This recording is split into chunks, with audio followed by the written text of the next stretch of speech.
Bueno, pues buenas tardes a todos. Muchísimas gracias por venir. Muchísimas gracias a nuestros ponentes de hoy, que son realmente los protagonistas de la tarde. Y sobre todo, bueno, agradecerle a Fran y a Ático por el espacio que nos están prestando hoy para poder celebrar esta mesa redonda. Entonces, bueno, yo, si os parece, os hago una breve introducción de mí misma. Yo llevo más de 25 años en el sector financiero, concretamente, bueno, en los últimos 20 años se los he dedicado a Banco Inversis. No sé si conocéis un poco el banco, somos especialistas sobre todo en la banca de inversión, en un modelo siempre B2B, donde nuestros clientes son otras entidades financieras, ya sean agencias de valores, bancos, las antiguas cajas, que alguna queda por ahí, aseguradoras. Cualquier entidad financiera es susceptible de ser cliente nuestra y de contratar nuestros servicios. Si bien es cierto, yo en los últimos años me estoy focalizando mucho más en todo lo que tiene que ver con los neobancos, las fintechs y concretamente con los nuevos players que están surgiendo en la industria de los medios de pago, que aquí tenemos una buena representación de ellos, ¿no? Nosotros desde el banco hemos querido apostar por este modelo de negocio. Creemos que aportan un gran valor a la industria de medios de pago porque cubren un nicho de mercado que la banca tradicional al uso no está dispuesta a cubrir o de momento no han querido entrar ahí. Y sobre todo confiamos en que a través de las nuevas tecnologías que ellos aplican, lo flexibles que son, la innovación, pues están aportando un gran valor en esta industria y cubriendo infinidad de casos de uso que, bueno, como sabéis muchos de vosotros, que seguro que estáis trabajando en este tipo de entidades, pues estáis abarcando, ¿no? el tema de los casos de uso, infinidad de casos de uso que yo cada vez que los veo me sorprende cada vez más cómo se puede llegar a ese nivel de capilaridad para dar servicio a un montón de clientes, ¿no? Entonces, si os parece, os voy a presentar el panel que tenemos hoy. Justo a mi derecha, tenemos a Javier Santamaría, que es presidente del Consejo Europeo de Pagos desde junio del 2012. Además, bueno, eres miembro desde que se creó. De toda la vida. Desde toda la vida. Presidente también del Consejo de Iberpay. Miembro del Consejo de Administración de la Global Legal Entity Identifier Foundation. Y miembro del Consejo de Supervisión de Western Union International Bank. Muchísimas gracias, Javier, por estar aquí con nosotros. La representación femenina, hoy está Jazmín Achi con nosotros. Es fundadora y CEO de Easy Payment and Finance, entidad de pago, con una dilatada experiencia en la industria. Cuenta con más de 25 años de experiencia también en la industria de los servicios de pago regulados, que es muy importante, sí, el matiz. Emprendedora vocacional, apasionada de las nuevas tecnologías y tu lema, según te defines aquí, estrategia, visión a largo plazo y componente humano son los elementos diferenciadores en todo emprendimiento. Muy bien, luego nos cuentas. Vale. En el extremo tenemos a Luis Melgarejo.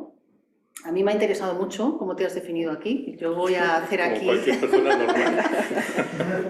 Bueno, es emprendedor, design thinker, facilitador certificado de la metodología Lego Serious Play, que sinceramente yo he tenido que buscar esto porque no conocía la metodología. Me ha parecido muy interesante. Ya nos contarás ahora con la cerveza o cuando quieras cómo has aplicado esta metodología o cómo la estás aplicando. Consejero de startups. Actualmente eres responsable de negocio en España de Volante Technologies, concretamente Product Owner de la plataforma que estáis poniendo a disposición de entidades de pago y entidades de dinero electrónico. También con una trayectoria de más de 30 años en diversas compañías en Latinoamérica, Europa, Estados Unidos, y amante de la música. Lo más importante. Lo más importante, fan de Fórmula 1 y algo que me ha resultado muy curioso también, un amante de los coches RC. Claro. Esto también nos tienes que contar de dónde te viene esa pasión. Y del pintor René Magritte, que entiendo que habrá sido al Thyssen a ver su exposición. Claro. ¿No? Habrá sido, por supuesto. Hay que ir a Bruselas. También. Lo del Thyssen es un reflejo Es un pálido. reflejo, ¿no? Yo fui a verlo, yo honestamente soy más de Dalí, o sea, pero bueno, aquí sobre gustos hay... Me gusta el surrealismo. Y bueno, amante del diseño y de la programación de software, principalmente. Entonces, bueno, como sabéis, si queréis entramos ya en materia y lanzamos preguntas a los ponentes. También, oye, si queréis vosotros hacerles preguntas, podemos hacer algo un poco mix, que no sea un tema, un formato cerrado, lo podemos hacer como queráis. Pero bueno, básicamente, como contexto, desde enero de este año, como sabéis, las entidades de pago y las entidades de dinero electrónico pueden acudir a la Cámara de forma representada, siempre y cuando que haya una entidad adherida que les represente, ¿no? En Cámara. Tienen que ser entidades adheridas de primer rango, que ya vengan haciendo este negocio. Y, hombre, esto es, por supuesto, es un antes y un después para estas entidades que antes tenían esta limitación, porque el principal servicio que pueden desarrollar es que pueden emitir sus propios códigos subibanes, que esto obviamente te da acceso a todas las transacciones SEPA, adeudos, domiciliaciones, todo lo que conlleva el poder contar con un código IBAN. Y bueno, ya os lanzo la primera pregunta, que en este caso te la voy a lanzar a ti, Javier, si te parece. Te queríamos preguntar, perdón, a ti no, a Jazmín. Muy bien. Mejor. Discúlpame. Sí, yo me quedo para las fáciles. Sí, tú para las fáciles. Te queríamos preguntar, Jazmín, ¿cuáles han sido los retos y las trabas a las que te has enfrentado en el pasado y te sigues enfrentando ahora en el presente para poder desarrollar tu negocio aquí en España?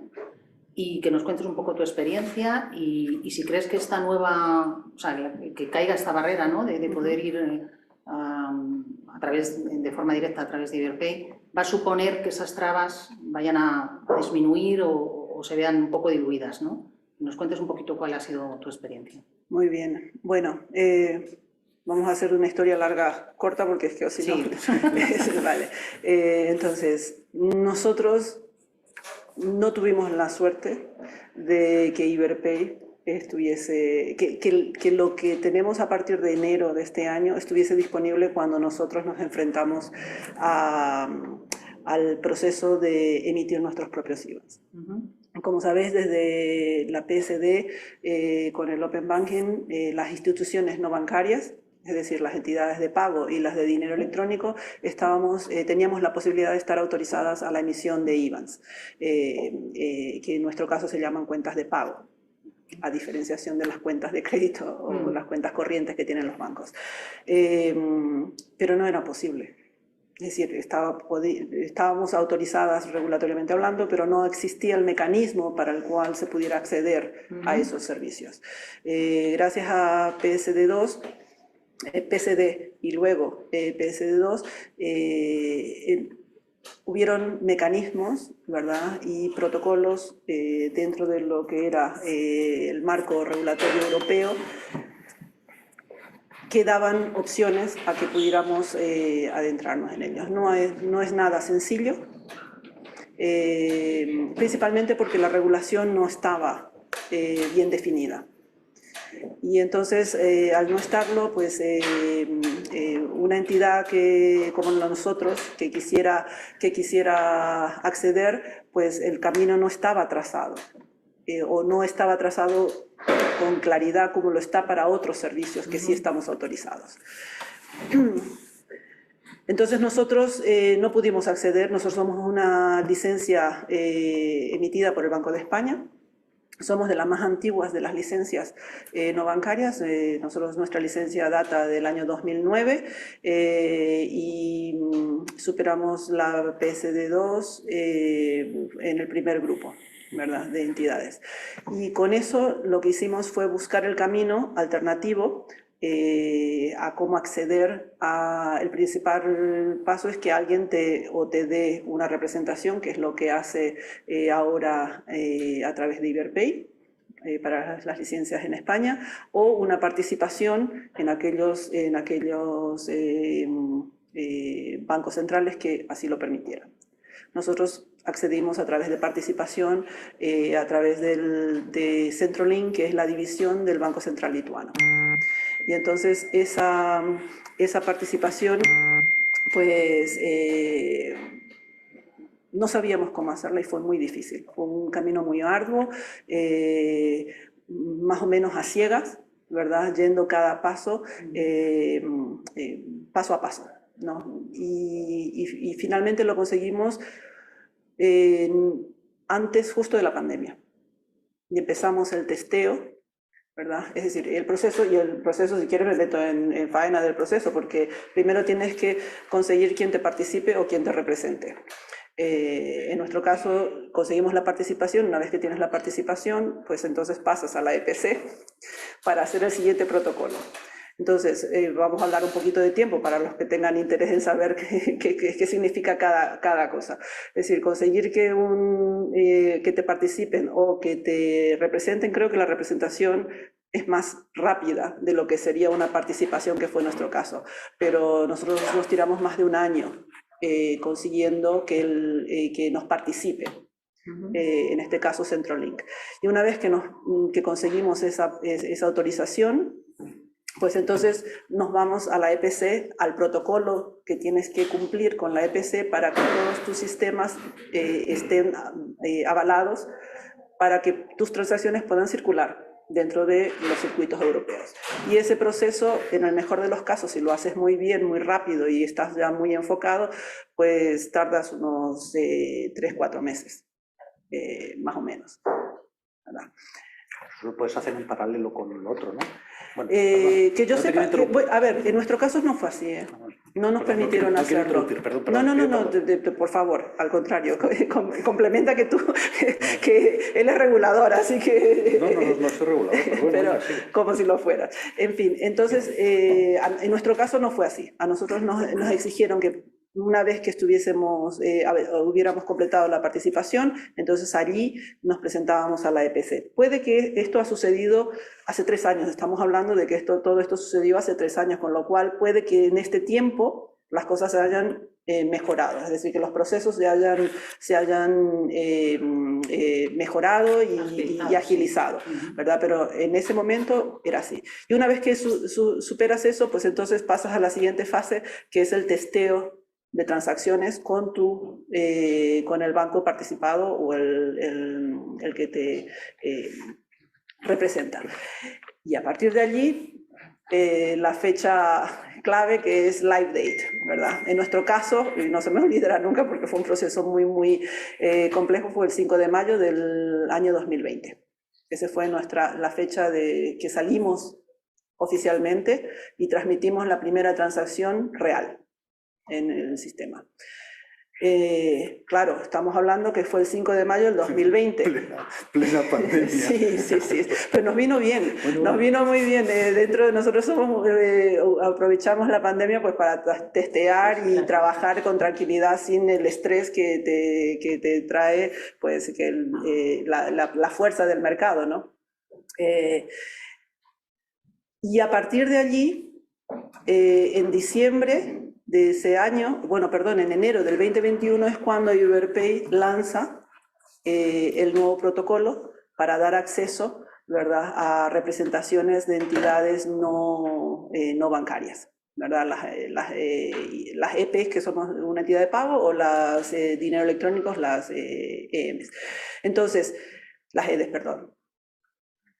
Escollos, pues todos los que te puedas imaginar, sobre todo porque cuando nosotros lo hicimos, el camino estaba por hacer. Quiero creer de que en estos 3 años, desde que nosotros iniciamos ese proceso, las cosas han mejorado. Para mí es una excelente noticia de que Iberpay haya redactado y puesto en funcionamiento los protocolos, ¿no?, para que puedan acceder. Porque que entidades no bancarias realicen las funciones, los servicios que nosotros ofrecemos, no es cuestionable. Es una realidad y hay que asumirla. La industria la tiene que asumir de esa forma. Entonces no es una cuestión de que se quiera o no se quiera, es decir, es así. Y los medios no estaban disponibles y ahora sí lo están. Eso no significa que no haya dificultades. Es decir, hemos mejorado, pero todavía hay dificultades. ¿Por qué? Porque, como bien han explicado, Iberpay lo que hace es una representación y no una participación. Y la palabra, la diferenciación entre una y otra, tiene un significado muy profundo en cómo haces, cómo emites tu servicio. Entonces, como participada, yo puedo inclusive llegar a representar a otras, pero como representada, ¿verdad? Necesito que alguien me represente. Eso significa que alguien que es participado del sistema avale y me dé la entrada al sistema. Y eso es donde ahora mismo radica la mayor dificultad que cualquiera de las fintechs que están reguladas y que tengan autorización para emitir un IBANs, pues a lo que se están enfrentando. Puede ser que estén autorizadas, pero no consigan que un banco español las represente. Y ese es el siguiente escollo a resolver. Que ahí, si te parece, Javier, cuéntanos un poco tu experiencia desde Bueno, a ver, es que ha hundido la mano en las raíces muy profundas. Sí, no, pero eso es cierto. No, vamos a ver, voy a empezar, Sí. voy a intentar ser claro. Esto de la regulación es tan complicado que incluso Jazmín se cree que yo soy regulador. No, bueno, a ver. Vamos a ver, porque es verdad, lo que pasa es que es verdad que tengo dos gorros en esta mesa. Una es la del presidente de Iberpay, por tanto, gestor del sistema de pagos, pero el sistema de pagos es un sistema reconocido por las autoridades. Y la compañía, es verdad que es privada, la compañía que gestiona es la que es propiedad de los bancos. Pero ya empieza a ser una cosa, un mundo, digamos, gris o mezcla, como suelen ser todos los cooperativos, por otra parte. Yo estoy en la parte de gestión, por tanto, bueno, tengo responsabilidades de gobierno de esa compañía que gestiona un sistema de pago reconocido. Lo del sistema de pago reconocido es una definición legal que tiene muchas repercusiones. Y en el EPC, que es una asociación europea sin ánimo de lucro bajo derecho belga, por tanto, también en régimen cooperativo, ahí estamos todo tipo de entidades de pago. Eso se abrió ya hace muchos años, empezó siendo en tiempos entidades de crédito las que fundaron la asociación, pero ahora hay todo tipo de entidades, incluso las entidades de pago más modernas, que son las llamadas TPPs, las que solo se dedican o a agregar información o a iniciar pagos, pero ni siquiera tienen cuentas, como tenéis vosotros. El concepto de cuenta también podríamos discutir mucho, porque una cuenta de crédito o una cuenta corriente son cuentas de pago, desde mi punto de vista, pero bueno, cuentas de pago... Me gusta eso. Sí, bueno, yo para mí no tiene duda. Bueno, estamos ahí y somos los que desarrollamos los esquemas de pago SEPA. La transferencia SEPA, el adeudo domiciliado SEPA y ahora la más moderna y más molona, la transferencia inmediata SEPA, pero hay más cosas en el futuro, el request to pay, la petición de pago, está las transferencias fuera y dentro de SEPA, estará a ver si sale lo del esquema de acceso a las cuentas de pago o no, entre las TPPs y las entidades gestoras de cuentas. En fin, hay mucho que hacer. Y eso tampoco es mundo regulado, o sea, no es institucional, es el mundo privado que se organiza en régimen cooperativo para hacer uso de estándares de mercado. Y es verdad que es el régimen cooperativo en el cual se desarrollan los pagos. Pero todo esto deviene de raíces todavía más profundas. Me voy a atrever a hacer una pregunta, aunque sé que Fran va a levantar la mano y va a decir que sí. De aquí, de los presentes, ¿quiénes saben lo que es el concepto de firmeza de un pago? Fran lo sabe, pero no ha levantado la mano. Tú lo sabes también, Vicente. A ver, segunda pregunta. ¿Quién lo sabe y lo sabe explicar para que los demás lo entiendan? A ver, haz un intento. Sí, una firmeza de pago es aquel evento que se ocasiona a través de una ejecución de un pago que los participantes en esa estructura de pagos dan conformidad, por no explicar la palabra, dan conformidad y validez y realidad al pago realizado. El sistema jurídico reconoce que un pago es firme en un momento determinado y que, por tanto, los fondos, en vez de pertenecer a una parte, pertenecen a la otra. ¿Alguien ha necesitado esto en su vida privada, hacer uso de esto? No. No, nunca. Esto solo es cuando una entidad quiebra y están en vuelo transacciones y un juez tiene que determinar si los fondos pertenecen al que los envió o al que los está recibiendo. Para eso sirve. Pero, sin embargo, la legislación que regula eso, simplemente eso, es para que el sistema jurídico de un país tenga eso nítido, hay que hacer una ley. Y la ley que emite esto dice, entre otras cosas, que en España, porque deriva de una transposición de una directiva europea, las entidades que pueden participar en el sistema de pagos en donde se reconoce la firmeza son entidades de crédito. Y los demás no son ni participantes, es decir, solo pueden participar en el sistema de pago las entidades de crédito, porque esto es del año de Matusalén. Esto no había ni PSD, ni PSD2, ni nada de nada, ni había entidades de pago. Entonces, el regulador, cuando el regulador europeo lo hace y luego lo transpone el legislador español, no había entidades de pago. Entonces, pues lo que hay, entidades de crédito. Solo pueden participar en los sistemas de pago las entidades de crédito. Nos venimos al futuro y efectivamente las entidades de pago no pueden ser participantes porque lo dice la ley. ¿Qué es lo que el año pasado, y nos llevó más de un año discutir en Iberpay, empezar a desbrozar cómo hacer algo que en otros países se estaba haciendo, porque puede ser porque tengan algún recoveco legal que les permite, pues decir sencillamente que las entidades de pago no son participantes, pero son accesibles o pueden estar representadas o pueden estar, pero que no son participantes, cuidado, no son participantes porque la ley lo impide o lo define de una manera taxativa. Entonces hay que buscar las vueltas, cuesta mucho darle los recovecos para que desde el punto de vista normativo, porque esto es una frase del reglamento del Sistema Nacional de Compensación Electrónica, para que eso lo apruebe el Banco de España y sea conforme con la ley.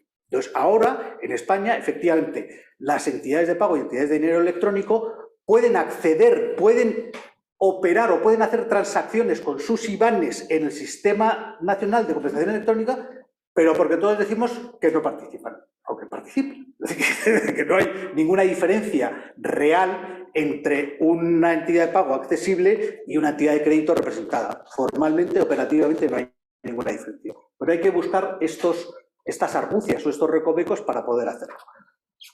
¿Qué quiero decir? Pues que efectivamente se van removiendo, se van quitando, mejor dicho, en español, obstáculos, pero te encuentras con el siguiente, que es lo que tú dices. Vale, hemos quitado un obstáculo y nos encontramos con el siguiente. Es que la norma ya no lo impide, pero ahora hay que hacerlo realidad. Yo discrepo en una de las cosas que has dicho en nuestra presentación cuando has hablado de los protagonistas. Yo no me considero protagonista. Yo creo que los protagonistas más bien los veo enfrente, que son los empresarios, los innovadores, los que se juegan la piel, los que están haciendo cosas novedosas. Yo recuerdo hace muchos años, estaba también en una charla de estas, intentando pues, explicar las cosas innovadoras, cómo es lo que se venía en el mundo de pagos, y se me ocurrió citar, había varios cientos de asistentes a aquella conferencia, y cité una frase de un magnate del marketing americano, Theodore Levitt, el profesor Levitt, que creo está en su libro de marketing estratégico, que dice: el problema con los pioneros es que a los pioneros los matan los indios. Dije esta frase textualmente en la conferencia. Pues acaba la conferencia, turno de palabra, turno de preguntas, Fernando me dice: soy indio y yo no he matado a ningún pionero. Y era indio, de verdad, indio de la India. Coño, que yo solo he citado a Levitt y además creo que se estaba refiriendo a los pelirrojas americanos, no a los indios de las Indias. Pero quiero decir, yo lo que me dedico, tanto en el EPC como en Iberpay, es a ir eliminando los obstáculos, a ir identificando cuáles son los obstáculos e irlos intentando eliminar. Por eso es trascendental el diálogo que podamos tener estos entes intermedios, porque al final somos unos intermediarios, somos los que intentamos hacer o de los estándares algo operativo, o interlocución con los reguladores, representando al sector, o gestionar el Sistema Nacional de Compensación Electrónica. ¿Qué podemos hacer para acercar la norma, que muchas veces está o anticuada, o no se adecúa, o está obsoleta, o tiene problemas, a la realidad de las cosas? Eso es lo que yo entiendo que tenemos que hacer en Iberpay y en el EPC. Por eso me dices 4 meses, yo me enteraré de si ha hecho una bronca, entre otras cosas porque creo que no puede ser requisito el participar en un esquema el tener ya una conexión a una cámara. Si a mí me hubieras preguntado, yo te habría dicho, es al contrario, en una cámara te exigirán participar en el esquema. O sea, el requisito previo es la participación en el esquema. Por eso, bueno, pero yo me lo voy a estudiar, lo de los 4 meses no son tiempos modernos. Fue hace 3 años, igual pues ya no la tenéis. La semana que viene viajo a Bruselas y voy a preguntar ¿cuánto tarda una entidad en darse de alta en un esquema? porque no vivimos en tiempos en que haya que esperar 4 meses para un trámite administrativo. Yo por lo menos así lo entiendo. Y los que estamos a cargo, efectivamente, de comprobar la pureza de sangre de una entidad de pago o que cumple todos los requisitos, todo eso lo tenemos que hacer con un poquito más de diligencia y rapidez. Así es como yo entiendo la legislación o la regulación de pagos. La regulación de pagos es intensísima, profundísima, amplísima, y hay que hacerla, hay que acomodarla al mundo real. Y yo creo que eso es lo que poco a poco vamos haciendo. Las noticias que hicimos, la noticia que causó el que Iberpay modificara, que lo modifica, bueno, sí, proactivamente, pero que lo aprueba es Banco de España, y lleva un proceso, efectivamente, de muchos meses. Se adelantó a las exigencias, a los requerimientos. No es obligatorio, no era obligado, ni había ninguna otra presión, salvo la sensatez y el mercado, el que Iberpay diera ese paso. Pero ha dado ese paso y ahora lo que nos encontramos es con la siguiente frontera, con los siguientes obstáculos, que habrá que irlos eliminando.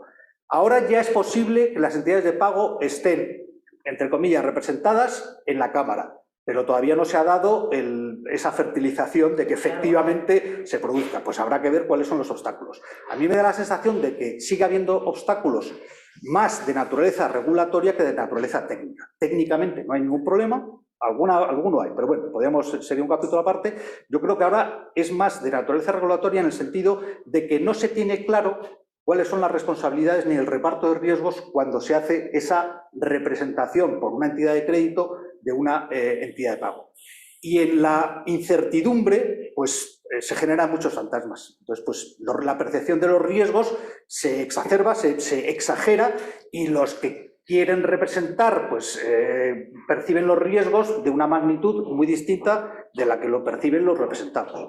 Y ese es un gap, como dicen los anglosajones, que hay que ir estrechando, porque cuando hay una distinta visión sobre los riesgos, pues cabe hacer un arbitraje y en algún momento tienen que encontrarse esos dos mundos. Los riesgos son los que son, no los que se perciben por una parte y por otra.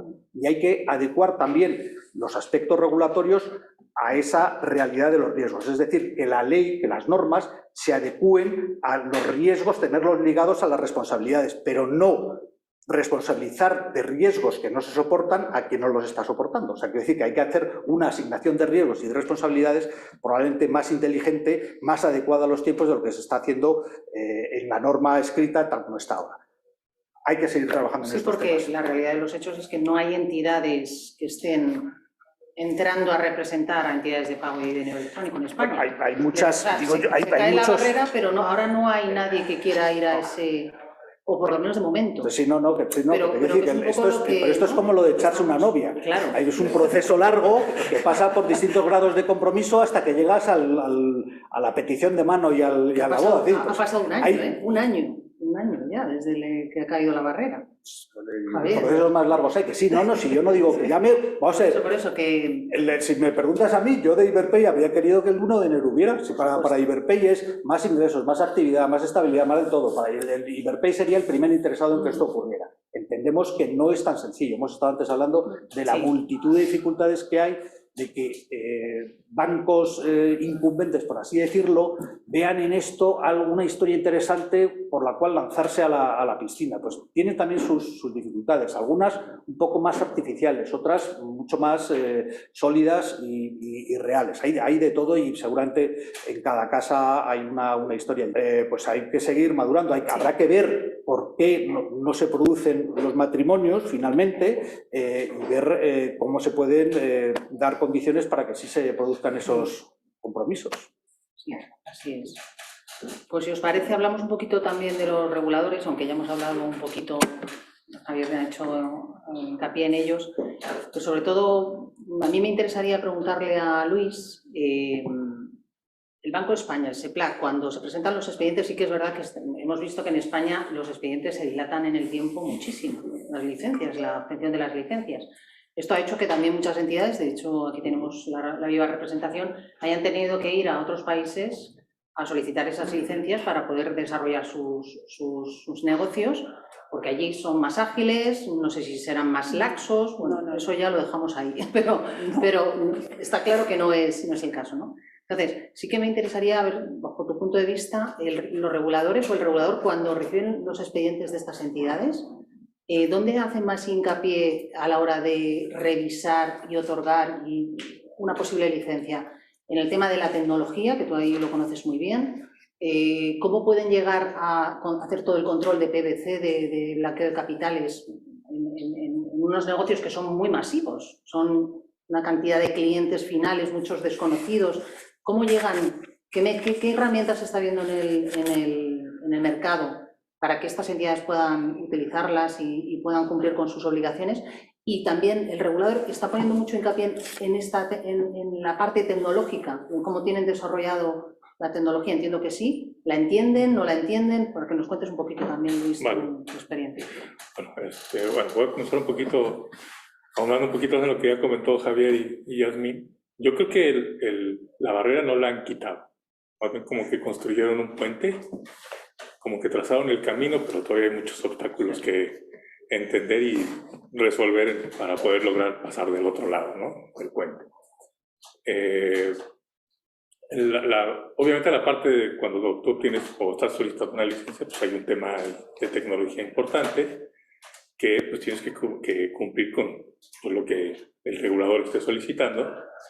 Y pues normalmente pues va esto obligado a los datos, a la seguridad de los datos, a la seguridad del proceso como tal, en este caso de los pagos de lo que estamos hablando. Y yo creo que en ese sentido es uno de los retos más importantes cuando se está intentando obtener una licencia de esta, ¿no? Poder contar con una tecnología, una plataforma que te permita garantizar que desde el origen de donde está iniciando la transacción de pago hasta donde está liquidando, pues esa transacción no se vea interrumpida o no se vea alterada en ninguno de los diferentes puntos, ¿no? Porque el pago nosotros lo entendemos como ya le piqué aquí al teléfono, estoy mandando un pago y en segundos, ya le llegó al beneficiario, pero en medio ha pasado una cantidad muy importante de eventos de seguridad, de regulación, de cumplir con chequeos de quién está enviando, a quién le estoy mandando el dinero, horarios, bueno, todo el tema regulatorio. Y independientemente que se tiene que cumplir con todos esos puntos, pues la data, los datos que está recolectando de todo ese proceso, pues también tendrán que ir reportados de alguna manera, de manera frecuente o de una manera en la que el regulador te lo está solicitando. Ahora, cada país es diferente, independientemente de que estamos en Europa o si estamos aún pensando mandar esta transacción a cualquier otro lado, pues tenemos que ver cuáles son esas regulaciones que tenemos que cumplir para todos esos diferentes destinos a los que queremos enviar nuestras transacciones. Entonces ahí, evidentemente hay tecnología, todo se puede hacer, todo se puede resolver, simplemente un tema de seleccionar lo que, lo que está a la mano, o lo que finalmente puede resolver cada uno de estos puntos. Y al final de cuentas también buscar ese partner tecnológico. No se trata de inventar el hilo negro o de construir todo de cero, ¿no? Ya existen muchas cosas en el mercado. Ahora con los servicios o lo que es el SaaS, hay muchas de estas cosas que se pueden tercerizar a otras entidades, a otras fintechs, a otras tipo de empresas que pues van a allanar bastante el camino para poder lograr cumplir con diferentes puntos en la regulación, ¿no? Hay un tema interesante que has comentado antes cuando estábamos charlando, que a mí me ha parecido muy interesante para las entidades, que es que Iberpay también ayuda en la parte técnica. Sí. ¿Nos puedes explicar un poquito esa...? Sí, lo que pasa es que no sé si ayuda o no ayuda. Voy a ver si me explico. Efectivamente, por lo menos desde luego en su ánimo, en su intención de ayudar, la cuestión tecnológica, lo que es la conexión de una entidad de pago a la cámara, se la puede facilitar la cámara. Eso no es problema. Si tú eres una entidad, no tienes que contratarle los servicios de conexión con la cámara a la entidad que te está representando. Lo puedes hacer directamente. Claro que eso, lo he dicho un poco exageradamente, no sé si ayuda o no ayuda. No ayuda a veces porque el que es representante quiere tener más control de las cosas y a lo mejor le da miedo el que el representado ni siquiera pase por su casa, por sus sistemas, por sus... Entonces, quiero decir que a veces ayudamos, pero tengo mis dudas de que esa ayuda sea la adecuada. A lo mejor no es lo más urgente, pero desde luego, desde el punto de vista tecnológico, se puede acceder a la cámara sin tener que descansar en los sistemas de comunicación de ninguna otra entidad. Se puede hacer directamente. Por lo menos está ahí, se puede hacer. Se puede hacer además a un coste que yo no diría que es ridículo, pero vamos, es muy asequible. ¿Por qué? Porque precisamente las dificultades no son de carácter tecnológico. La tecnología lo permite, es más la percepción de esa tecnología o la percepción del servicio que se está prestando el que es el impedimento.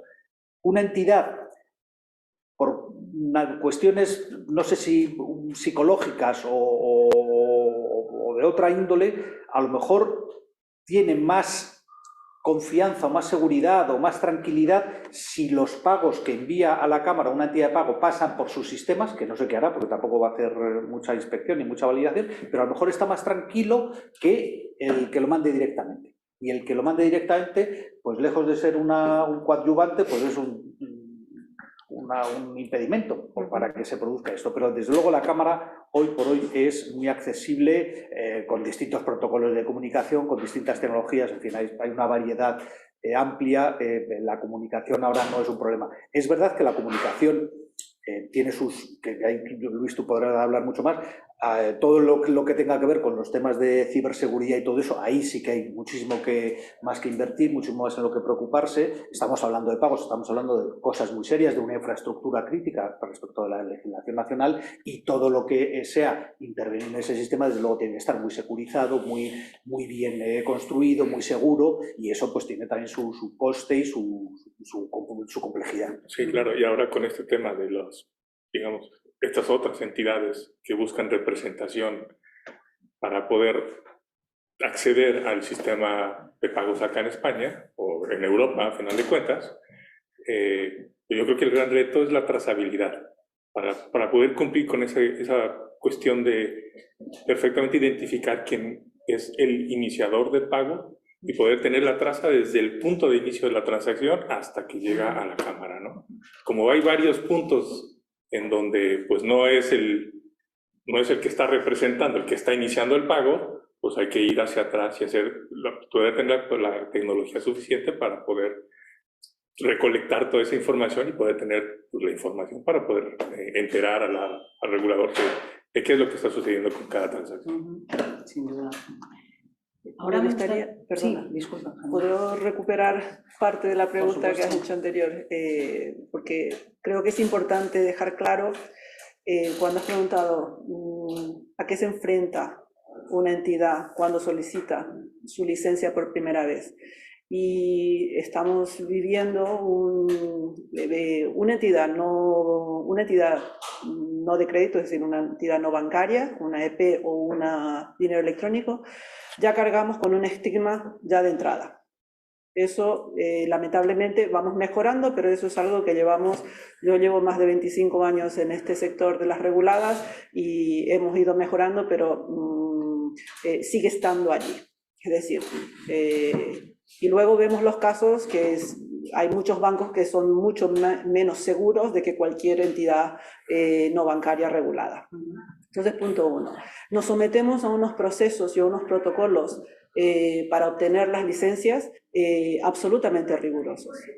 Y cuando me preguntan, porque nosotros en este mismo momento estamos básicamente, nuestro regulador oficialmente es el Banco de España, nosotros somos licencia concedida por el Banco de España, pero efectivamente nosotros participamos en el sistema de compensaciones a través de otro banco central europeo, que es el Banco de Lituania. Y el Banco de Lituania ha recibido muchas críticas porque fue el pionero, vamos a decirlo, hace unos 5 o 6 años atrás, en decidir apostar por el negocio de las nuevas tecnologías.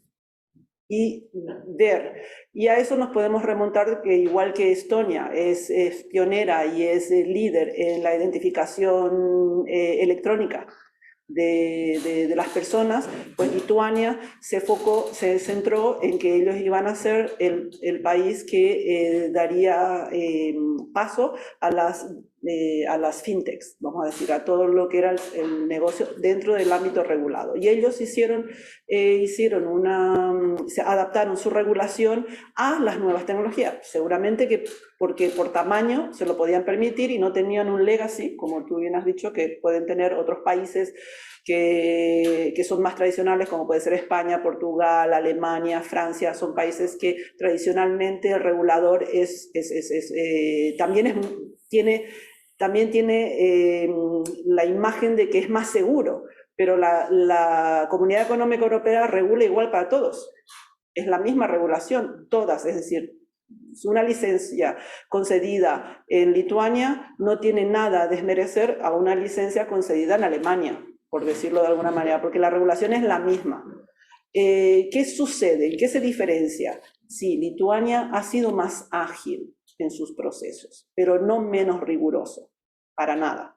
Han sido igual de rigurosos, y lo digo con conocimiento de causa porque me he sometido a ambos, ¿verdad? Entonces, son igual de rigurosos y en algunos casos inclusive están más encima de la regulada.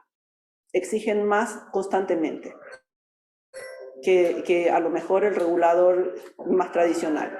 Entonces, tenemos la percepción de que las licencias antiguas, es decir, de los países originales de la comunidad, son más seguras, y no es así, no es así. Simplemente que algunos países son un poco más ágiles que otros. Si bien es cierto que ahora Lituania, debido a dos factores fundamentales, uno el Brexit y el otro la pandemia, pues están sufriendo, vamos a decir, el cuello de botella de su propia medicina. Es decir, ellos lo que hicieron mucho hincapié en de que ellos serían ágiles, y están bebiendo de su propio, vamos a decir, sufriendo su propio éxito, el resultado de su propio éxito. Y entonces ahora están igual de lentos que el resto de reguladores. Ya lo decía Theodor Levitt, a los pioneros, los indios. Bueno, yo tengo varias flechas que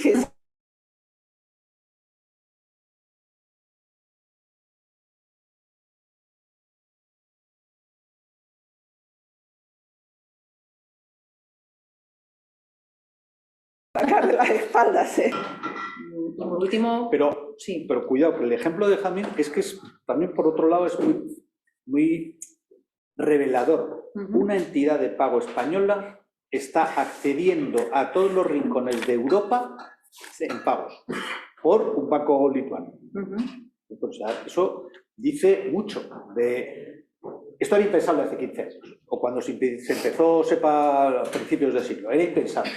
Ahora es una realidad que esto suceda. Es verdad que lo único malo de la historia de Jazmín es que es un caso un poco singular. Que Somos raras, sí. Lo bueno sería que esto fuera más general y que hubiera no un ejemplo, sino 50 ejemplos que dar. Lo peor de tu historia es que no se ha replicado muchas veces.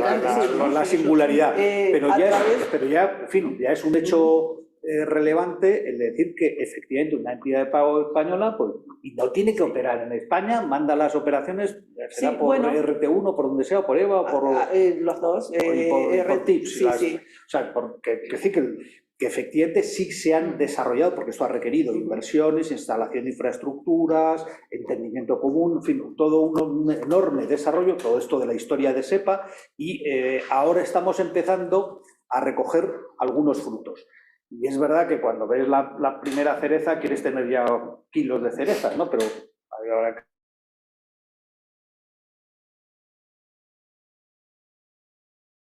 habrá que esperar un poquito hasta que me adecuada. Sí, pero bueno, yo quiero transmitir positivismo. Es decir, el camino no es fácil, pero no es imposible. Estamos aquí, Easy Payment and Finance, para demostrar de que si nosotros lo hemos conseguido, también otras. ¿Debe mejorarse? Sí, desde luego que debe mejorarse. Y otra cosa que habías preguntado, ¿qué mira el regulador? Y esto es súper, para los que estén aquí que son emprendedores o que tenéis intención de solicitar vuestra primera licencia ante cualquier regulador, si venís si vuestro origen es tecnológico, mi primer consejo es que al regulador la tecnología no es que no sea importante, que lo es, pero viene siempre en un segundo plano. Lo que al regulador le interesa principalmente es que demuestres idoneidad para ejecutar el plan de negocio que tú tienes. ¿Y eso qué significa? La idoneidad. La idoneidad, sí, porque idóneo podemos, y he visto yo personalmente muchos casos donde clientes nuestros que se sometían al proceso de regulación decían, sí, pero yo soy un ex, y voy a hablar, no sé, por decir algo así que se entienda, un ex Revolut, que no era, ¿vale? Pero vengo de ser el CEO de Revolut. O no, mejor no, no sé, un Google, por decir cualquiera. Tengo más que idoneidad, sí, pero no regulada. ¿Qué experiencia tienes en una entidad regulada? Es decir, ¿qué sabes tú de la regulación a la cual vas a someter tu negocio? A la cual tu negocio va a estar sometido, mejor dicho. Pues no tengo. Pues alguien en tu equipo lo tiene que tener, y tiene que tener el peso suficiente dentro de la estructura de gobierno para que sostenga ese negocio. Porque si no lo tienes, el regulador no te va a aceptar, por mucho que tengas experiencia y tecnología. Y ese es el principal problema a la que se enfrentan las fintechs. Las fintechs tienen el origen principalmente en la tecnología y no en la regulación. Y a la regulación, como la tecnología, bien has dicho, todo lo aguanta, ¿verdad? Porque la tecnología lo soluciona todo, y hoy por hoy la tecnología va súper avanzada, mucho más que la regulación. Entonces, el que desarrolla esa tecnología está insuflado de conocimiento en su tecnología, pero esa tecnología no está adaptada a la regulación a la cual se tiene que someter. Y entonces el regulador le dice, tu tecnología por esto no me interesa. Y como esa persona no está, o esa entidad no tiene la fortaleza en regulación para defender el caso con relación a la regulación, ¿qué pasa? Intenta defender su tecnología y convencer al regulador. Tú no convences al regulador de que tu tecnología es buena. Tú lo que le convences al regulador es que tu tecnología es segura y que cumple la regulación existente. Y entonces eso es fundamental, tenerlo siempre en cuenta. Tener siempre en el equipo a alguien que entienda profundamente lo que es la regulación. Sí, como efectivamente es cómo se va a cumplir todo lo que exige la regulación. Es decir, hay que saber, probablemente hay que saber más de blanqueo de capitales, financiación del terrorismo, del Know Your Customer, más que la propia entidad supervisora, más que el Banco de España. Tienes que demostrar que sabes más de eso que el propio supervisor. Porque en realidad es donde están los riesgos. Porque de toda la transacción también hay que riesgos tecnológicos, sí, pero seguramente tienes también que demostrar la seguridad tecnológica. Más, claro, pero la preocupación, como dices, la preocupación primaria del supervisor son los riesgos de cumplimiento, de prevención de blanqueo, el Know Your Customer, el cumplimiento, incluso los riesgos de liquidación, en fin, cosas que son mucho más el núcleo de la regulación. Totalmente de acuerdo. La realidad es que hay una infinidad de entidades que están surgiendo, sí. Infinidad de entidades, de unos con licencia, otros sin licencia, los que no tienen licencia van a través de los que tienen licencia, bueno, es una maraña impresionante de nuevos jugadores. Y a mí que nos contaréis un poco cómo están viviendo estas entidades la viabilidad de sus negocios. O sea, porque llegan todas ellas, muchas se quedarán en el camino, entiendo. Los inversores, porque estos plazos tan dilatados, al final los planes de negocio no llegas a poder cumplirlos en el plazo inicial o en el plazo que te habías marcado. Entonces, los inversores siguen apoyando los proyectos, les cuesta conseguir rondas de financiación para poner en práctica los negocios. ¿Cómo estáis viendo la industria en este sentido? ¿Quién Yo quiere- puedo, quién- no, ese- no, ese cada- no soy cada yo, uno yo, tiene- por seguir con la introducción, porque no estoy yo en esto. A mí me da la sensación, por enmarcarlo, Sí. a mí me da la sensación de que el sector de pagos sigue siendo un sector atractivo y estará atrayendo capital y estará atrayendo inversores y habrá soluciones que serán viables. Por supuesto, la tasa de éxito de supervivencia de los emprendimientos, pues como todo el mundo sabe, pues no es del 100% ni mucho menos. Pero yo creo que en el medio y largo plazo sí que hay una perspectiva de rentabilidad en muchos negocios, en muchas soluciones. ¿Por qué? Porque se va a seguir desarrollando, porque hay todavía muchos nichos que no están hoy colonizados, por así decirlo, que todavía siguen siendo tierra desconocida.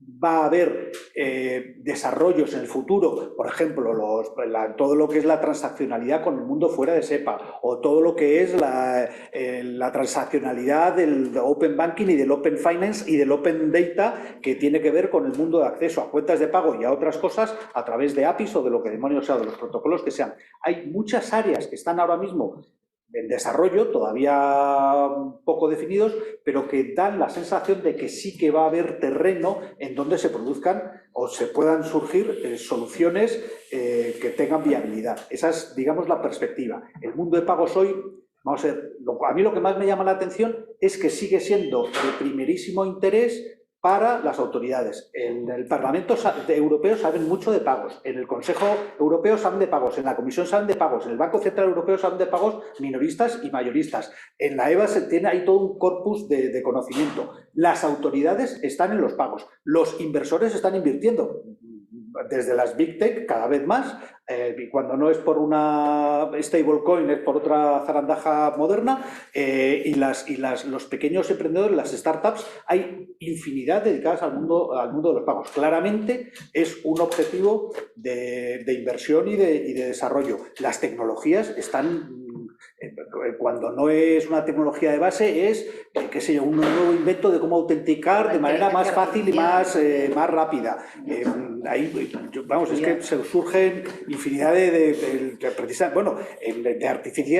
inteligencia artificial, el machine to machine, todavía no, es que no nos podemos imaginar cómo va a ser la Internet de las cosas en el mundo de los pagos, pero no tendrá nada que ver con el mundo moderno, con el mundo actual, y eso, pues eso ¿en qué va a estar basado? ¿En el legacy evolucionando poco a poco? No, serán cuestiones disruptivas que alguien inventará o descubrirá algo o innovará algo y hará una gran idea. Todo eso, el mundo de pagos yo creo que sigue siendo muy, muy atractivo, con todas las dificultades que tiene.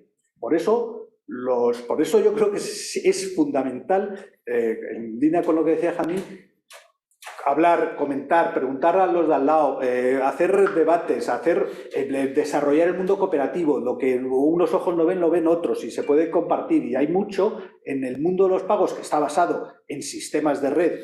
Por tanto, es necesario lograr unos tamaños críticos, unos alcances mínimos. Está basado en el mundo de la escala. Tienes que tener unos tamaños adecuados. La competencia, por supuesto, es muy sana, pero hay un enorme terreno de cooperación que también hay que abonar y hay que desarrollar. Bueno, yo, agregando un poquito más, yo creo que el tema de las fintechs, mi apreciación es que el mayor reto no está en la regulación o la tecnología, está en los participantes que ya existen en el ecosistema o en el sistema de pago, ¿no? La banca. Obviamente, cantidad de fintechs han dado de tops contra la pared, conectándose con la banca, ¿no? Conectándose con los grandes bancos para que a través de ellos puedan de alguna manera ingresar al sistema de pagos o procesar pagos. Al final de cuentas, las fintechs lo que están haciendo es innovar. ¿Por qué nacieron las fintechs? Pues porque la banca no pudo seguir con ese, digamos, el ritmo que necesitábamos para todos estos nuevos productos, ¿no? Entonces, realmente se están creando nuevas formas de inicializar pagos o de iniciar pagos y puede ser como lo que decías del Internet de las cosas, ¿no? A ver, la fintech que invente que desde el frigo puedo pagar el supermercado, estaría ideal, ¿no? Entonces, es más un tema de que realmente la innovación está sucediendo en las fintechs, está sucediendo afuera de la banca, y la banca tiene que entender que esto es un tema natural, un tema que va a seguir creciendo, que apenas está en pañales, pues, como decimos, y inteligencia artificial y muchas otras cosas que van a venir alrededor de todas estas aplicaciones o estas apps o estos diferentes casos de uso en donde se pueden iniciar pagos, ¿no? Entonces eso es, todavía el recorrido falta Sí, sin duda, muchísimo. muchísimo. Pues si os parece, si tenéis alguna pregunta, la audiencia. Sí, bueno, una pregunta más para Javier y para todos. Y ahora se ha mencionado un poco de Stablecoin. Stablecoin no va a hablar de eso, pero sí sobre cómo ves los retos y oportunidades de los Central Bank Digital Currencies, CBDCs. como tiene China, y se está planteando la Unión Europea, European Central Bank también va a hacer uno, también está España. ¿Cómo veis eso? Porque a mí lo que es interesante es que es dinero programable. Correcto. ¿Cómo lo ves? Sí. Una de sus características es que es programable, efectivamente. Bueno, pues eso, esa es una de las fronteras del conocimiento en pagos. Efectivamente, hay ya experiencias que están en práctica y no hay banco central que no esté haciendo experimentos o pruebas o estudios o análisis. En la mayor parte con carácter defensivo. Y de hecho el CBDC surge casi como consecuencia de del primer invento de Facebook, ¿no? Cuando se dieron cuenta de que la importancia de la importancia del dinero no es el emisor, sino el usuario, y que un usuario con 2.000 millones un emisor con 2.000 millones de potenciales usuarios podía ser más importante que un Estado soberano. Ese es el ejemplo, y dice, pues de esto hay que empezar a hablar, y empezaron a entender la tecnología, que es todo de los blockchain y todo esto.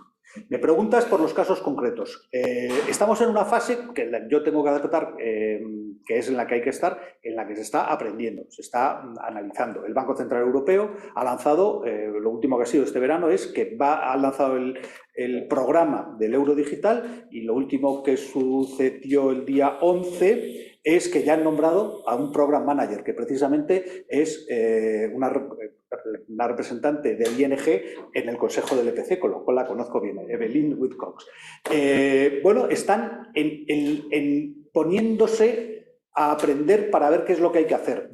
La potencialidad del CBDC o de cualquier cybercurrency, de cualquier moneda digital, es mucha, la programabilidad es una, pero hay otras muchas, y la capacidad de hacerla más o menos anónima y la capacidad de hacerla accesible más o menos directamente a los usuarios. Generalmente no estaríamos hablando de los individuos, pero sí a participantes grandes si hablamos de un wholesale CBDC en vez de un retail. Sí. O sea, hay muchísimas cuestiones de las que aprender. Todo eso está muy bien. ¿Cuál es el problema que yo le veo, y más en el caso europeo? Que todavía no sabemos para qué. O sea, estamos todavía pensando, bueno, y esto, para cuando sepamos todo, ¿qué es lo que hay que hacer? Seguiremos como estamos ahora. No sabemos para qué queremos una moneda digital. Entre otras cosas, ¿qué es lo que lo complica? Bueno, la creencia humana de que la moneda digital resolverá muchos problemas de hoy en el futuro, y no nos damos cuenta muchas veces de que el mundo evoluciona, y para cuando lleguemos a ese futuro el mundo también habrá encontrado otras soluciones alternativas. Quiero decir que para la mayoría de los casos de uso de una CBDC, seguro que instrumentos electrónicos de pago basados en depósitos bancarios son más que suficientes para la inmensa mayoría de los casos, y por tanto quedará muy vaciado en el futuro los usos potenciales. La programabilidad, has dado muy bien el ejemplo, es de lo que es menos fácil de replicar desde el punto de vista de pagos, instrumentos de pago electrónicos basados en depósito bancario, que también se puede hacer, porque lo que puedes hacer es un dinero tokenizado basado en depósito bancario, por ejemplo. O sea, llegado al caso, ¿quién podría ser más ágil en lanzar al mercado una moneda digital? ¿El Banco Central con sus mecanismos o un sistema bancario haciendo dinero tokenizado basado en depósito bancario? Pero bueno, que hay que estar en ese debate. Claro. Pero lo que pasa es que no sé si te he respondido, porque yo mismo tengo muchas dudas sobre cómo va a evolucionar esto de las CBDCs. ¿Alguien más? Perdón, allí. Tengo otra duda, otra pregunta. También para ti, para todos, si lo sabéis contestar, pero principalmente por tu posición en el EPC. ¿qué nivel de madurez tiene estas conexiones entre la banca para llegar a una solución de pagos instantáneos intraeuropeos? O sea, ya estamos en esa situación, puede existir un Bizum europeo y el problema sería un único, o habría un monopolio, con lo cual habría un monopolio o estaría abierto. Qué buena, es una muy buena pregunta. Muy buena pregunta. Vamos a ver, en España os habéis metido mucho con los bancos. Yo querría romper una lanza a favor de los bancos. Los bancos han lanzado en España Bizum, que ha sido un éxito considerable, sobre todo teniendo en cuenta que nadie lo ha publicitado y que los propios bancos estaban en contra de la idea. Pero ha sido un éxito porque a los usuarios les venía bien. Oye, qué bien está esto, qué bien está esto. Y se les iba de las manos a los bancos que no querían venderlo. Yo no sé si alguno ha empezado a darse cuenta de la potencia del nivel. Lo que tú estás planteando es, oye, ¿podemos conectar el Bizum español con los Bizum europeos? Vamos a ver, en cuanto a diseño, sí. De hecho, en el EPC hay una cosa que se llama el SEPA, ¿cómo se llama? El SPL. A ver, yo es que lo de los acrónimos lo llevo muy mal. Bueno, luego me acordaré. Que es el protocolo o el acuerdo necesario para que un Bizum se hable con otro Bizum de otro país. Eso lleva diseñado desde hace varios años, hemos hecho ya varias versiones y no se ha apuntado todavía nadie. De hecho, para sorpresa de muchos, estamos empezando a hablar con un interesado en participar, que es muy sorprendente porque cuando uno va a bailar tango necesitas dos, porque si no, ¿con quién va a interoperar? Pero efectivamente, una de las posibilidades es que las soluciones nacionales se conecten a un directorio, o bueno, más que a un directorio, a un distribuidor de directorios común, que sería este SPL, que ha liderado el EPC. Eso es una manera de lograr la interoperabilidad, la ansiedad de interoperabilidad. La otra es que surjan soluciones que sí que sean paneuropeas de origen. Y eso es en lo que están un grupo importante de bancos en Europa empujando la solución que llaman EPI, de European Payment Initiative o algo así, porque tampoco todos nos han roto mucho la cabeza con el nombre. Entonces, tienen una empresa, hoy por hoy todavía es transitoria, a ver si este mes de noviembre los bancos deciden, porque tienen el go, no go a finales de este mes. Y están los bancos españoles dubitativos por razones muy contundentes, yo diría, la posición de los bancos españoles. Pero la otra opción de lograr esa interoperabilidad es que hubiera una solución EPI que fuera de origen de diseño paneuropeo, es decir, que los participantes, que ahí puede haber entidades de crédito y no de crédito, estén ofreciendo a sus clientes la misma solución. Sería un gran macroesquema y superesquema de pagos europeos. Lo más probable es que si surge si esa solución madura, es difícil que haya otras, porque los pagos, como he dicho antes, tienen un efecto red muy importante y una aplicación de la ley de escala muy importante. Y es raro que haya dos soluciones. En otros ámbitos sí se da falsamente, por ejemplo, en el mundo de las tarjetas, si puedes tener una tarjeta Visa o una tarjeta Mastercard, cuando miras las tipas solo es una solución con dos nombres distintos y con dos